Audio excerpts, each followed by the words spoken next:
If you've noticed, a lot of those gurus out there have these huge, enormous followings online that have taken a long period of time to build up. But this week, I'm going to show you the shortcut to finding those raving fans of your business, to open the door to them so they can find you really easily. And it won't take years or decades for them to find you, start spreading the word about you, and you being able to monetize that pretty quickly. So I'll show you an example this week of a University of Houston researcher that has become an icon within the personal development space really quickly by building her authority, letting people find her and get to know her really quickly online. And she's been able to evolve and grow her business pretty quickly over the last decade. So stay tuned as we jump into this week's sales funnel of the week.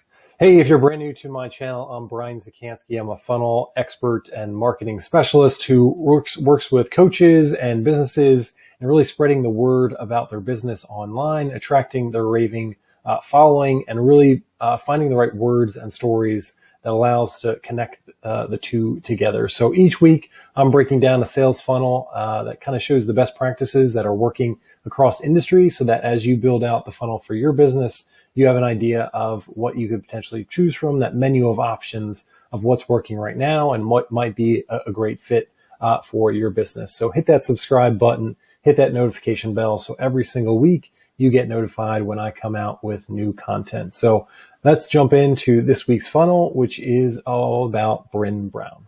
A little over 10 years ago, a University of Houston professor and researcher stepped on the stage at a TEDx event. If you're not familiar with TED Talks, they're about 20-minute presentations where experts and other leading individuals across the industries give a talk, super short, go into their area of expertise, talk about a key area, a big idea that they have. In this case, Brene was talking about her key research that she'd been doing on vulnerability. And there's events like this all across the world and all across the US as well.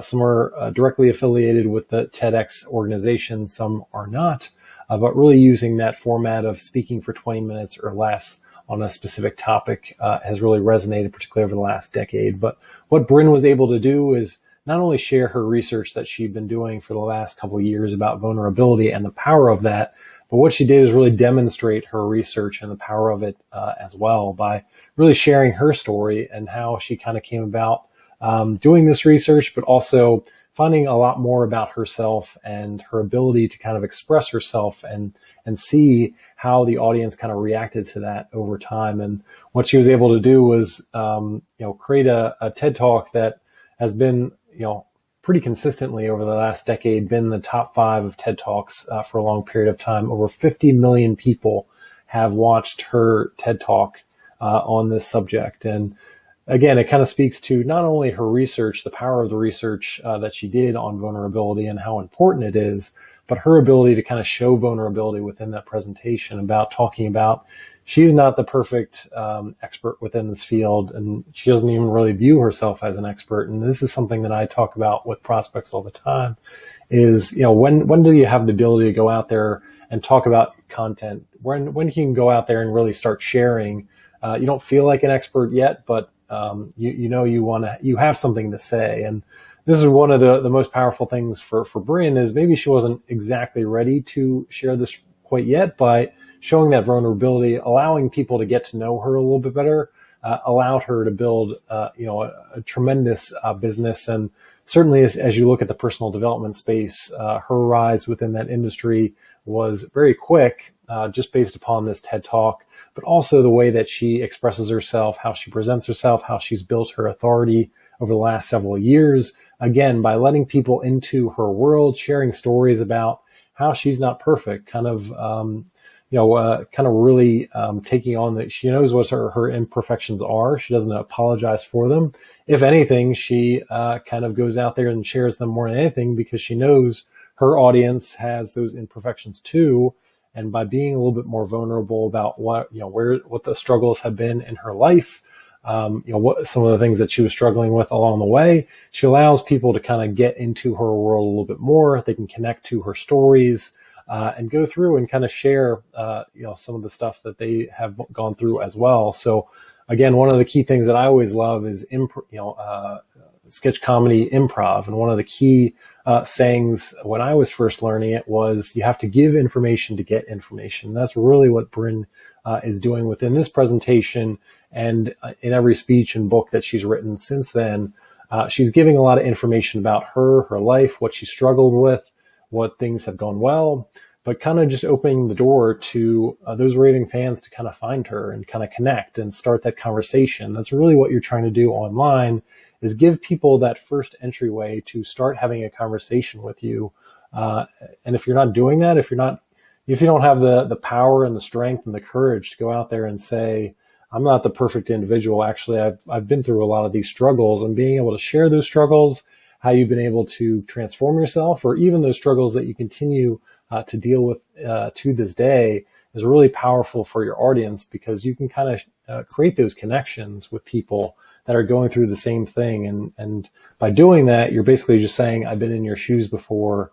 And in some ways you might have had a transformation, but even if you haven't, just being in that same space and having the courage to kind of talk about that opens the door for your fans online to find you and starting those conversations as well. It's really, all about trying to build those raving fans, is the ability to kind of start those conversations, to be real with them, to kind of talk one-to-one with them, rather than trying to be an expert and talking down to people. That's what I see frequently all the time in terms of businesses, coaches, where they try and put themselves as kind of this perfect expert, perfect human that has kind of gone through life, had a series of successes, and you're trying to go back to your audience and tell them what to do. Well, your audience doesn't really want to be told what to do all the time. They want you to kind of talk to them human to human on that same level. And that's really what the power of what Brene has been able to do in building her business effectively is. She's always kind of spoken one-to-one with people on that same level, and saying that I'm not perfect. If anything, I'm probably less perfect than you. And that viewpoint really brings people in.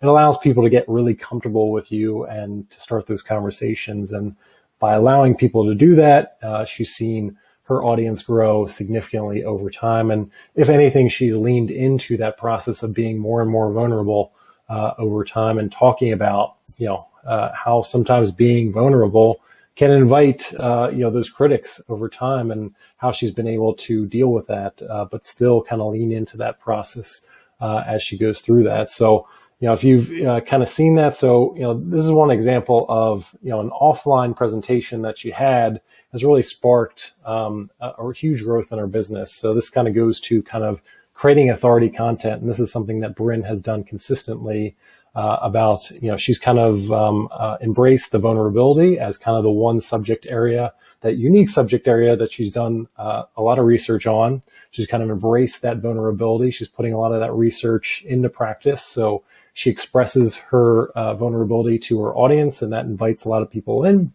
And then she's continued kind of that conversation with her audience, and kind of going into different nuances of vulnerability, how it's gone through in her own life. So again, sharing those stories that, a lot of people are uncomfortable in telling, but going along the way, sharing some of the stories of her audience, and on her podcast, kind of sharing some of the stories there. She's inviting people on to be vulnerable and kind of getting into those, a little bit more uncomfortable stories that don't put them in the perfect light, but really open the door to their audience, really getting to know them really well. And I'll show you a few examples of how she's been able to do that. But just starting from here, again, this is one of those examples of maybe an offline presentation that the replay was online. People can, it's one of those that people Google search and word of mouth and everything else. Again, it's been a top TED Talk for such a long period of time that she continues to get more and more eyeballs on that.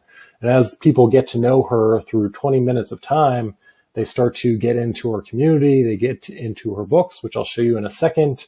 They start listening and having listening to her conversations on a week-by-week basis. So she's built up several podcasts. So again, what's the playbook for you finding those raving fans and letting them in the door?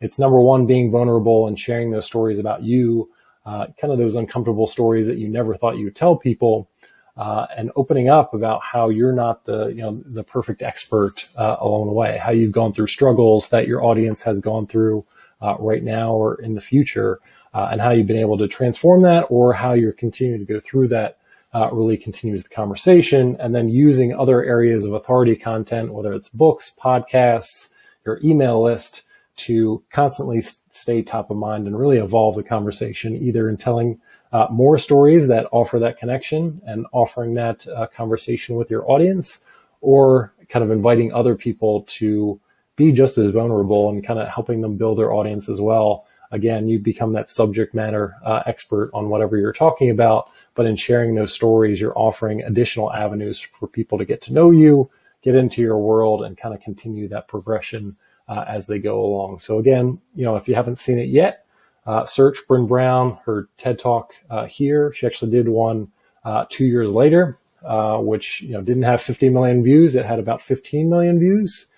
Still really good, but just kind of gives you a sense. So, she started out being a speaker, kind of sharing her research and talking more about her stories, and she's kind of evolved some authority content into other areas. And this is a good example of, she wasn't the most confident speaker in the early going.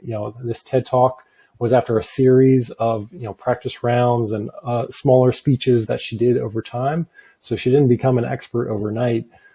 She kind of used that evolution. She kind of learned from her own research and what works, and being a little bit more vulnerable on stage and seeing that reaction got her to the point where she could have a TED Talk that had 50 million views. So it's always important to kind of look at experts, and you kind of see that, that last outcome, but you can see it's kind of a process to get there along the way, and how you can evolve your business here. So this is kind of the TED Talk. Again, check it out, but I wanted to kind of show you what additional items within that authority content, how she's kind of continued that conversation using a lot of the, using this as an introduction, assuming that people have seen her TED Talk, and kind of moving them along the process as they go along. So think about her TEDx speech as kind of an appetizer to her story. Like, you watch that speech, you get an introduction to her, you hear a little bit about her story, but not a lot. You hear a little bit about her research, but you want to know more after watching that. And here's where Brene has really followed up really effectively by writing a series of books that kind of really get into a lot of detail on the various different aspects of her research, but also her story. In addition to that, kind of the feedback that she's received from her speech, from podcasts, from other speeches along the way, because she knows that as she's shown vulnerability, people, again, going back to that improv classic phrase of give information to get information, as she shared this, a lot of people have been sharing their own stories as well. And that's what she's done within these books, is kind of sharing all those, sharing the stories of our raving fans to, again, increase her influence, kind of leverage that more than anything else.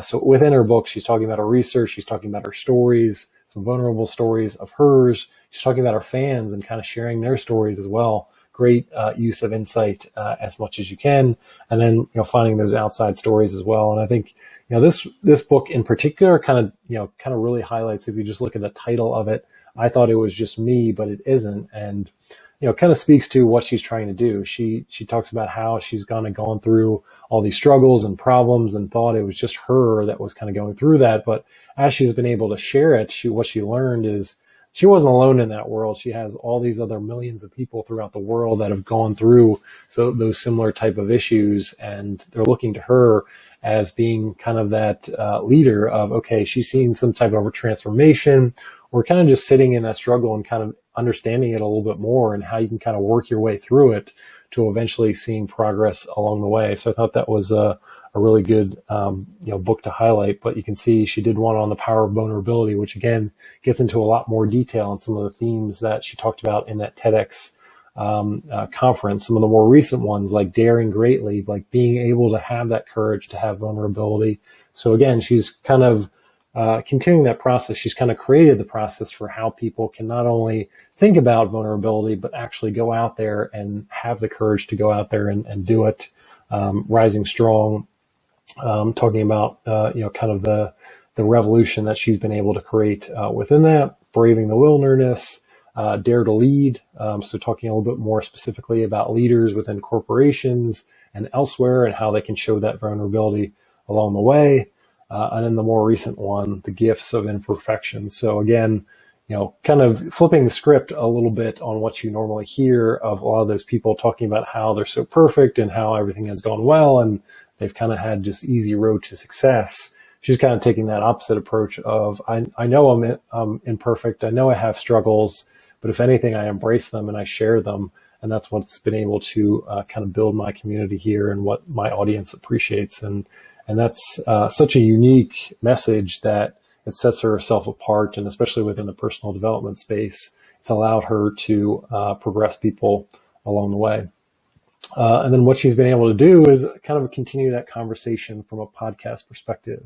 And again, this allows her to, again, dig deep in some of her stories as well, have that audience interaction, get in front of several interviewers that kind of dig into different parts of her story. So she not only has these podcasts that she leads, but she also is a frequent guest on so many other podcasts, everybody from Tim Ferriss to elsewhere, where she's really digging into her story, her research, kind of the outreach that she's had with her audience and some of those stories as well. And again, on her podcast, she's very much using that same philosophy of going through. So she has two, Unlocking Us, where it's a little bit more personal, Dare to Lead, again, a little bit more specific in terms of their audience. So again, anytime you can kind of segment your audience and talk more specifically about some of the topics that you're looking for, that's a great way to do that. And then again, she's kind of bringing on some of these guests, the more recent one, Tim Ferriss and Dax Shepard, talking about some of those. She's brought on musicians as well. So just a really great way to do that and to kind of spread your message and put it into practice as well. So last thing I wanted to just share is just show you from an email perspective. Again, podcasts are a great way to do that, but how can you get in front of people from an email perspective?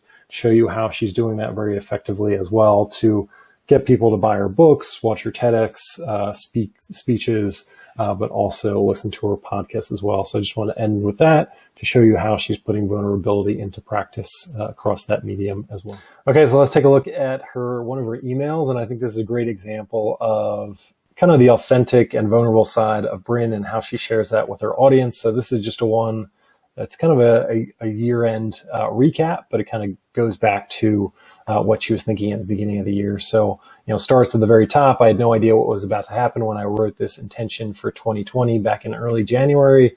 So kind of just seeing that the 2020 plan, stay awkward, brave, and kind. So, again, accepting some of those imperfections, accepting being a little bit awkward and being able to have the courage to go out there and show people what you're all about and not having to apologize for it is kind of a key part of her message along the way. But then also celebrating some of her accomplishments, especially within 2020, having this brand new podcast, Unlocking Us, become the biggest new show of 2020 on Apple Podcasts. So pretty significant achievement there. And as you go further down, you can kind of see, what she's been able to do, the type of caliber of people that she's getting onto her podcast, Barack Obama, Jim Collins, a little bit below this, and kind of sharing that as well. So I think a great job of kind of just showing, and this is kind of what I always look for from an email perspective. How can you start up at the very top of that email, kind of inviting your audience in to a little bit more about you, what you were thinking at the beginning of this year, and obviously,